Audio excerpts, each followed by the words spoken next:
Hello दोस्तों, आप सभी का एसके स्मार्ट नॉलेज क्लासेस में स्वागत है। तो हम आज इस वीडियो में कक्षा छठवीं का इतिहास का चैप्टर नंबर 1 क्या क्या कब कहाँ और कैसे को करने जा रहे हैं। इस वीडियो को देखने के बाद आपका इस चैप्टर से रिलेटेड हर डाउट क्लियर हो जाएगा। इस वीडियो में हम कुछ मुख्य बातें व कुछ मुख्य बिंदुओं के बारे में जानने वाले हैं, जिसको जानने के बाद आपका ये जो चैप्टर है वो पूर्ण रूप से खत्म हो जाएगा। तो सबसे पहले अगर हम मुख्य बिंदु की बात करें यहाँ पर, तो इतिहास क्या है। अगर हम इतिहास पढ़ते हैं तो हमें ये पता होना चाहिए कि इतिहास होता क्या है। दूसरा इसमें मुख्य बिंदु क्या है, इतिहास क्यों महत्वपूर्ण है, इतिहास हमें क्या जानकारी देता है। तीसरा, प्राचीन काल के मानव कहाँ रहते थे। और चौथा, भारत का नाम कैसे इंडिया पड़ा। और पांचवा,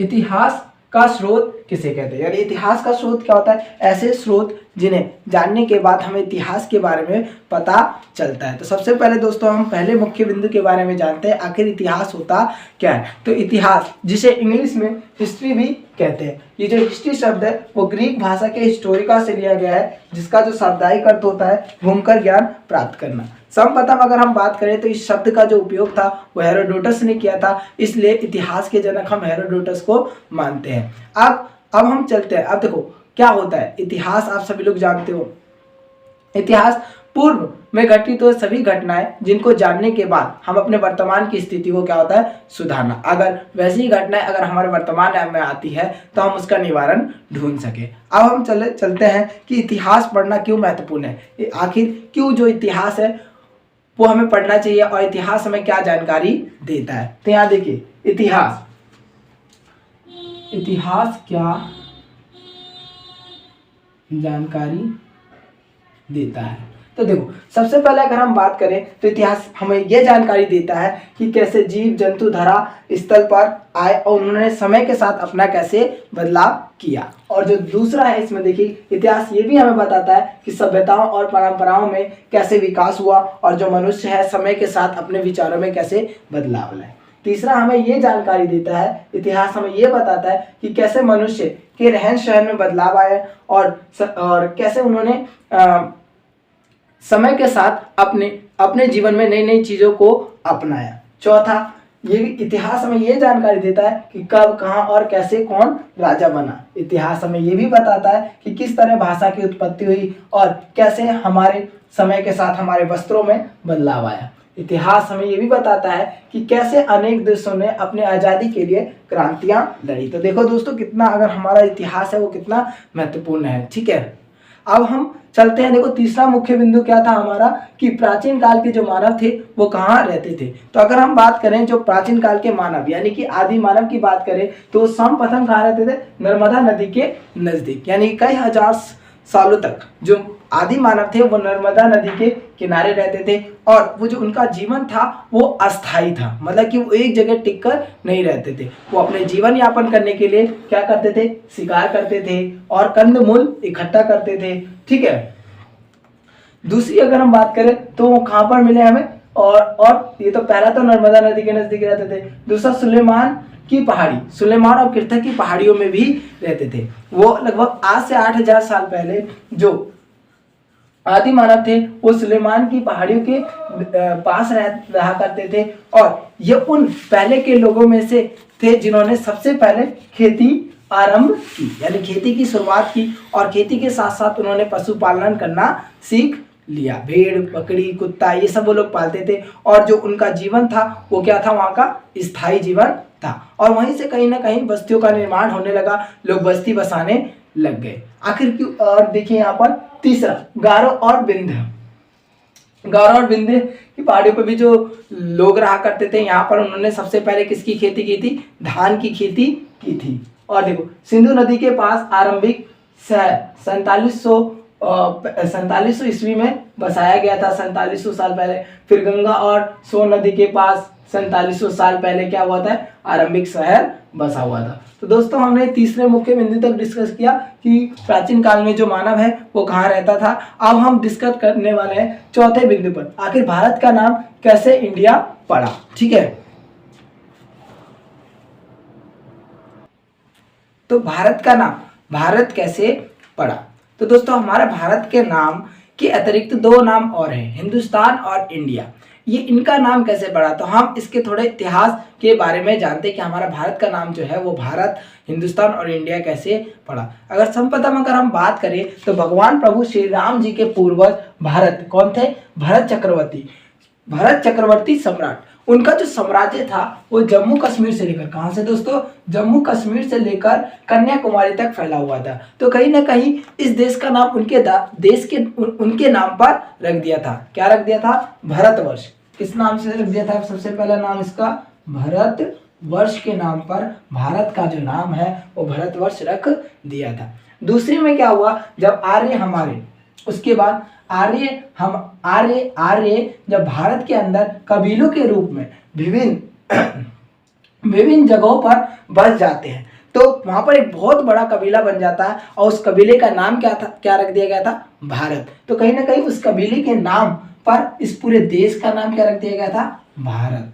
अब दोस्तों देख रहे हो, सबसे पहले क्या रखा था, भगवान प्रभु श्री राम के पूर्वज के नाम पर भारतवर्ष रख दिया था। दूसरे में जब आर्य आए थे कबीलों के रूप में, तो भारत में वो पूरे जगह पर बस गए थे और वहीं पर एक बहुत बड़ा कबीला बन गया था जिसका नाम क्या था, भारत। तो इस पूरे देश को किस नाम से आप बुलाने लग गए थे, भारत। अब तीसरा हम पढ़ते हैं कि भारत का नाम कैसे हिंदुस्तान रखा गया। तो देखिए कैसे रखा गया, जब मध्य युग में तुर्कमेनिस्तान के कुछ विदेशी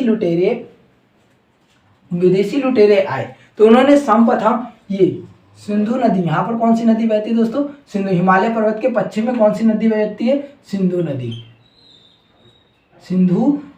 और ये सिंधु नदी से ये पूरा इलाका घिरा हुआ था, जिससे इसको क्या कहते हैं, सिंधु घाटी के नाम से भी जाना जाता है। तो सर्वप्रथम ये जो तुर्कमेनिस्तान के विदेशी लुटेरे या ईरानी जो आए थे वो कहाँ आए थे, सिंधु नदी घाटी में आए थे। उन्होंने यहाँ के लोगों को उन्होंने क्या नाम रख दिया था, हिंदू रख दिया था। इसलिए हिंदू का देश, यानी कि उन्होंने इसको पूरे देश को क्या कहने लगे, हिंदू का देश, जिसे उन्होंने हिंदुस्तान कहने लगे। तो अब देखो किस नाम पे पड़ गया, हिंदुस्तान। अब देखो हिंदुस्तान से कैसे इंडिया में परिवर्तित होता है, ठीक है। भारत का नाम कैसे हिंदुस्तान से इंडिया के रूप में परिवर्तित होता है। जब अंग्रेज भारत में आए थे तो उन्हें ये हिंदुस्तान शब्द बोलने में बहुत कठिनाई हो रही थी, उनका वो उच्चारण नहीं कर पाते थे। तब उन्हें ये पता चला कि हिंदुस्तान को इंडस वैली नाम से भी जाना जाता है, जो कि रोम की सभ्यता की तरह वो पूरे विश्व में बहुत ज़्यादा प्रसिद्ध थी। तो उन्होंने अब एक नया जुगाड़ लगा लिया। उन्होंने कहा क्यों ना हम इंडस बोलते हैं ना, इंडस को उन्होंने इंडिया नाम रख दिया गया और जब से भारत का नाम क्या रख दिया गया, इंडिया। तो अब हम जानेंगे इतिहास के स्रोत के बारे में। क्या, इतिहास के स्रोत। तो सबसे पहले हम ये जान लेते हैं कि इतिहास का स्रोत होता क्या है। ऐसे स्रोत जिन्हें जानकर या जिन्हें पढ़कर हमें इतिहास के बारे में पता चलता है। तो सबसे पहला अगर हम बात करें तो सबसे पहला इतिहास का जो स्रोत होता है वो क्या होता है, पांडुलिपि। दूसरा क्या होता है, अभिलेख। तीसरा मुद्रा और चौथा और क्या होगा, पुरातात्विक साक्ष्य। ठीक है। तो सबसे पहले अगर हम बात करें पांडुलिपि की, तो छपाई की तकनीक से पहले जो लोग हुआ करते थे वो हाथों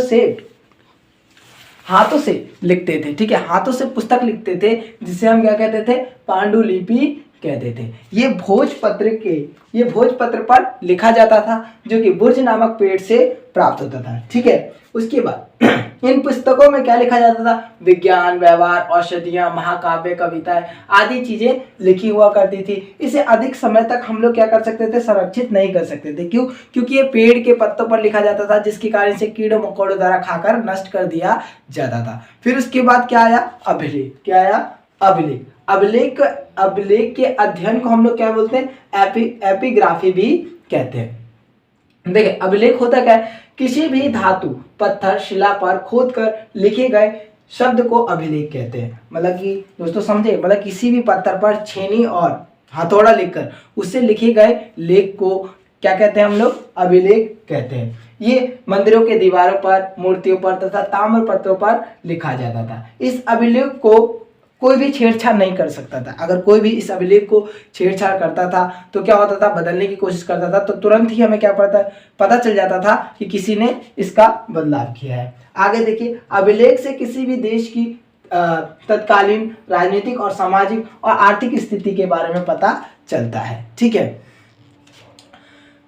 अब ये अभिलेख जो हुआ करते थे ना, इन्हें लंबे समय तक संरक्षित रखा जा सकता था। अब देखिए यहाँ पर मुद्रा, मुद्रा क्या था? मुद्रा के अध्ययन मतलब कि सिक्कों के अध्ययन को हम लोग मुद्रा शास्त्र भी कहते हैं। सिक्कों पर अक्सर जारी करने वाले राजा की तस्वीर रहती थी, जिससे हमें यह पता चलता था कि जो सिक्का है वो किस राजा के शासनकाल में आरंभ हुआ है या वह कौन सा समय चल रहा था। ठीक है, और यहाँ पर देखिए प्राचीन ग्रीस में सिक्कों की शुरुआत सर्वप्रथम 600 ईसा पूर्व में हुआ।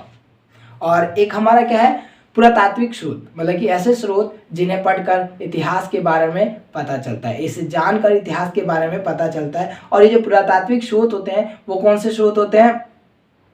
भौतिक स्रोत होते हैं। ठीक है, भौतिक स्रोत जैसे इमारत हो गया, मॉन्यूमेंट, आप जानते हो हमारे मॉन्यूमेंट हो गए, लाल किला, और जैसे जेवर हो गए, कपड़े हो गए, ठीक है, सिक्के हो गए, पुरानी मूर्तियां हो गई, इन सबको देखकर इनके बारे में इनको परख कर हम इतिहास के बारे में पढ़ते होंगे तो आपको बीसी और एडी देखने को मिलता होगा। ठीक है, एक बीसी का मतलब क्या होता है? बिफोर क्राइस्ट, मतलब कि ईसा मसीह के जन्म से पहले। ये जो ईसा मसीह के जन्म से पहले जो समय काल होता था वो उल्टी गिनती चलती थी। ठीक है, और एडी मतलब एनो डोमिनी, मतलब कि ईसा मसीह के जन्म के बाद का जो समय काल है उसे हम किस नाम से जानते थे? ईस्वी के नाम से जानते थे, यानी कि एडी के नाम से भी जाना जाता था। यहाँ पर जो ईसा मसीह का जो जन्म है उसे 0 वर्ष के रूप में दिखाया गया है। मान के चलो, अगर अभी हम बात करते हैं, अभी कितना चल रहा है? 2024, मतलब कि आज ईसा मसीह का जो जन्म हुआ था वो कब हुआ था? आज से 2024 साल